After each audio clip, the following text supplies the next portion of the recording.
রাজস্থানের টঙ্ক, সেখানে এখন আগুন জ্বলছে। কালকে ভোট ছিল, সেই ভোটে জেলা শাসককে নির্দল প্রার্থী তিনি চড় মারেন, আর সেই চড় মারাতে নির্দল প্রার্থী চড় মারাতে তাকে গ্রেফতার করা হয়। তারপরেই পুলিশের গাড়িতে হামলা চালায়, পুলিশের গাড়িতে আগুনও ধরিয়ে দেয়। এই ঘটনায় মোট 60 জনকে পুলিশ গ্রেফতার করেছে।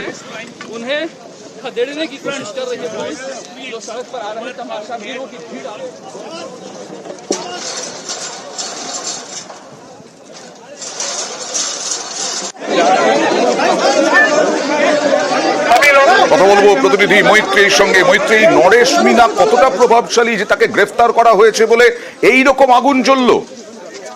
দেখুন, নরেশ মিনা তিনি নির্দল প্রার্থী হওয়ার সঙ্গে সঙ্গে তিনি এমন একটি কমিউনিটিতে বিলং করেন যেটি বেশ কিছুটা একেবারে এই মুহূর্তে একটা সোশ্যাল ইস্যুর জায়গায় পৌঁছে গিয়েছে, এবং সেই কারণেই নরেশ মিনা তিনি এসডিএম কে গতকাল চড় মারেন দেউলি উনাইরা বিধানসভা আসনে যে ভোট ছিল সেখানে, এবং গতকাল রাতে তাকে গ্রেপ্তার করে পুলিশ। এবং তাকে গ্রেপ্তার করতে যখন যায় তখন থেকে কিন্তু উত্তেজনা ছড়ায়, এবং তাকে গ্রেপ্তার করানোর খবর ছড়িয়ে পড়ার পর আজও কিন্তু টঙ্ক জেলায় প্রবল উত্তেজনা রয়েছে। দফায় দফায় পুলিশের গাড়িতে আগুন ধরিয়ে দেওয়া এবং পুলিশের গাড়ি ভাঙচুর সেইসব চলছে। বিশাল পুলিশ বাহিনী সেখানে উপস্থিত রয়েছেন, কিন্তু একটি নির্দিষ্ট কমিউনিটির তিনি সদস্য বলে এখনো পর্যন্ত এই বিষয়টি রাজনৈতিক হলেও আমরা নজরে রাখবো এই পরিস্থিতি।